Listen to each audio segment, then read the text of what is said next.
Good morning my sugar sweaties! So for today's video, isi-share ko lang ang kaganapan ngayong araw. Bali itong umaga my sugar sweaties, napakarami tayong order. Ayan, bali itong cake lang na to ang na-prepare kong i-film dahil nga busy at hindi ko na malaya, nalubat pala yung cellphone ko.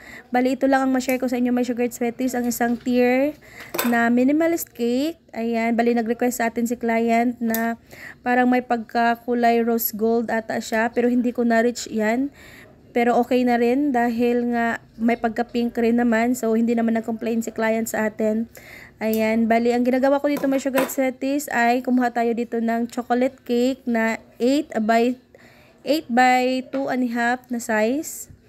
Yan. Tapos, dito nga, nakita nyo dyan, my sugar sweaties, nagmimix tayo ng color para magiging rose gold. Pero hindi ko nakuha yung rose gold, my sugar sweaties, dahil nga nagmamadali na tayo dito dahil malapit na tong pipikapin ng cake na to. Ayan.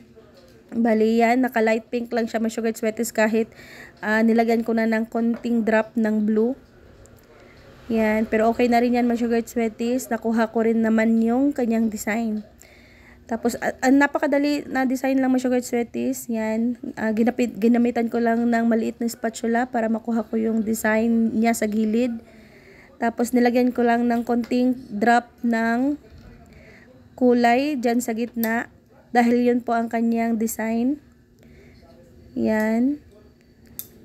Tapos ang cake size pala nito my sugar sweaties is 8 by 2.5.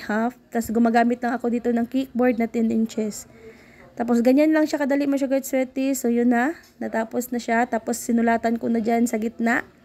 Nagsulat tayo ng cake dedication na sinend sa atin ni client.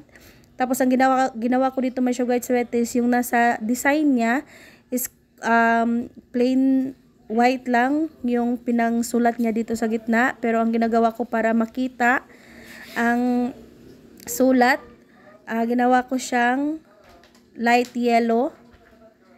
Yan, para makita yung cake dedication niya dahil ang yung sinesend niya sa akin na design is plain white lang.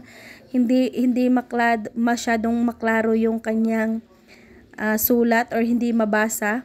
So, ganyan ang ginagawa ko. Tapos, same sa kanyang design, my sugar sweaties, nilagyan ko dyan ng mga dradges na maliliit, tsaka malalaki. So, yun lang ang masishare ko sa inyo, my sugar sweaties, dahil yung ibang cake natin na hindi natin na-film, dahil nga naluloba tayo.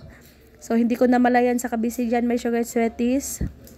Yan. Tapos, ito lang ang ma-share ko sa inyo, my sugar sweaties, for today's video. So, see you again sa aking next vlog. Bye, my sugar sweaties!